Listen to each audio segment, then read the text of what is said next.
I do want to warn this story is very disturbing, and it involves very strong abuse against minors. Viewer discretion is advised. Until his arrest in 2015, Peter Skully was every parent and child's worst nightmare, not only recording himself sexually abusing, torturing, and ending the lives of multiple young girls. Peter Skully had a vast empire on the dark web, and uploading these videos pay-per-view style for others just as sick as he is to buy and watch. The title of the pay-per-view was called No Limits Fun. Skully's crimes were so disturbingly sick that some even argued the sentence he received for these crimes was still far too light. This is the dark, disturbing story of Peter Skully, not only Australia's worst child predator, but perhaps in the entire world. Peter Skully was born in January 1963 in Melbourne, Australia. For most of his life, he lived an outwardly normal life that offered no clues to his deep-seated depravity. Skully married with 2 children. He lived with his family in Narre Warren, a suburb of Melbourne. Known to be a nice guy by those who met him, somewhere along the way, something shifted. Skully, bored with life, just up and left his family, then moved to the city. Many neighbors remembered Peter Skully as being dodgy at best. He instantly changed from a loving family man to something far more sinister in Melbourne. Skully dove into a life of crime. He developed a property scheme that defrauded 20 investors of more than $2.68 million. He also got a teenage Malaysian girlfriend, Ling, and pimped her out at suburban sex parties. A former associate of Skully said Peter is driven by one thing, and that one thing is money. Another associate who lost $200,000 in Skully's property scheme said of his darker prospects, "Does it surprise me? Yes and no. The signs were always there, but it's gone to a dark place." Skully became the focus of an Australian Securities and Investment Commission investigation in 2009 and consequently fled the country 2 years later to Cagayan de Oro on the island of Mindanao in the Philippines. This is where Skully began to build his sick, twisted, dark web empire. From the Philippines, Peter Skully began to grow an international child predator ring based on videos of children being sexually abused and tortured. The dark web is part of the internet that is not visible to search engines like Google or Yahoo and requires the use of an anonymizing browser to be explored, making it easier for crimes and criminal activity to take place and not be easily tracked. Peter Skully would live stream these videos of dark sexual abuse on the dark web for paying customers through his production company, No Limits Fun. In the Philippines, Skully preyed on the weak and the vulnerable. He found young victims by promising their poverty-stricken parents he could help them by offering food and education. He also had 2 Filipina accomplices, Carmen Ann Alvarez and Lizelle Margallo, who helped him find victims, both women who appeared in Skully's deeply disturbing videos. The content that Skully produced was horrific. Videos of sexual abuse and torture involving children as young as 18 months old. The depravity featured in the video titled Daisy's Destruction involving the 18-month-old was reportedly so disturbing that investigators did not even believe it was real. Just a myth, it was that bad.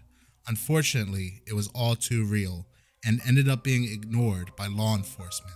The sexual abuse was so horrific, it left the little girl infertile. Also included in the video was not just sexual abuse, but horrible torture methods like hot wax and waterboarding known to be used and break even the most hardened terrorist. The video was so bad that prosecutors who watched the video cry even talking about it to this day. Even a creepypasta was inspired by this horrific video called Deaf Who Love. Peter Skully was also not a stranger to killing children on his pay-per-view videos. Seen by people, he reportedly strangled an 11-year-old girl and buried her body under his house. This happened while being on camera and uploaded to the dark web, which leads to something else extremely disturbing. Skully had many customers, and people on the internet would pay as much as $10,000 per view. The higher one paid, the more depraved the crime would be, even leading to death. Meanwhile, another Australian child predator, 22-year-old Matthew David Graham, better known as Lux, was drawn in by Skully's violent videos. Lux operated Hurt to the Core, one of the dark web's most notorious sites. On this site, thousands of people shared abuse content, much of it featuring young children. Parents were also known to abuse their children in the worst possible ways, uploading it to the site. The content known as hurtcore, a form of sexuality that features non-simulated pain and torture, involving some of the worst methods of torture, not just electrocution, but also hot firebrands used, among other horrible torture methods, and there is nothing fake. It's no wonder that law enforcement around the world considered Lux one of the world's worst online child predators. But this was before Peter Skully, of course. Lux took one of Peter Skully's most notorious videos and put it on his site, amplifying its audience.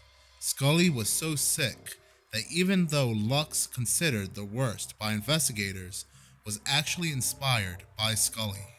Law enforcement quickly took note of the disturbing video, and because it seemed to include someone speaking a few words in Dutch, it drew the attention of the Dutch police.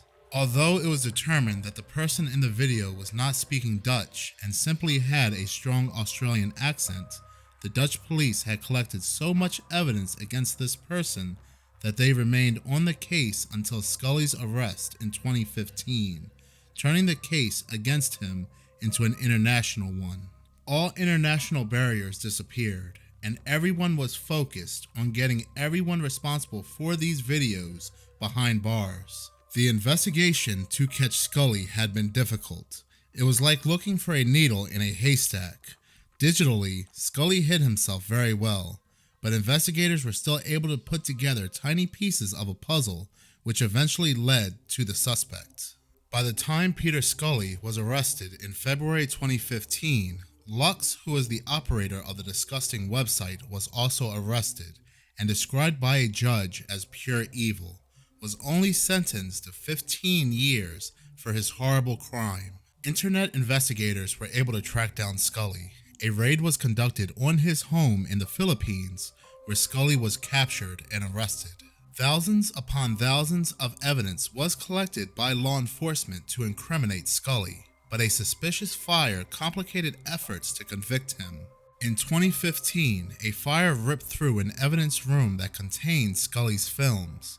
The destroyed evidence included hardware, memory cards, a camera, and a chain that was allegedly used by Skully during the abuse he was on trial for. Again, the rabbit hole goes deep, and sounds like a higher up did not want something getting out. But the case against him was strong enough even without that evidence. Ruby Malinog, one of the lawyers prosecuting Peter Skully, said the videos were the most devastating thing she had ever seen. "I cried when I was watching them," she said. "In fact, I feel like crying just now while talking about it." Although Skully claimed to be remorseful, he hardly backed up his words with his deeds. By pleading not guilty, Skully forced at least 10 of his victims to testify and relive their hellish experiences. He was also likely to continue to operate his dark web empire in prison, exchanging phone calls and texts with his accomplice Marigallo before she was finally arrested. Skully was sentenced to life in prison in June 2018. Some argued he should have been sentenced to death, but the Philippines remains a hub for child abuse and exploitation.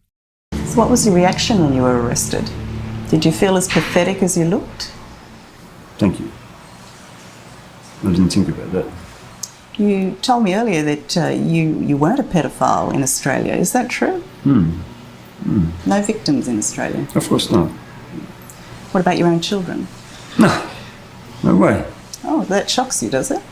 It shocks me. It shocks me that you asked that. We believe that there is still one girl missing. Where is she?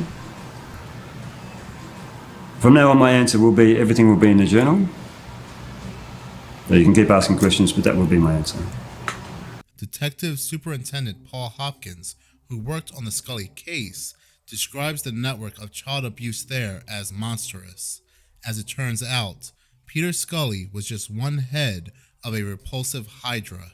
As someone who tells ghost stories and loves fictional horror and horror movies, there's absolutely nothing of fiction out there more horrific than what these poor girls went through. And to do it to someone 18 months old, there has to be a special place in hell waiting for Peter Skully. Thank you so much for watching. If you like this channel and want to see more, please subscribe and hit that notification button.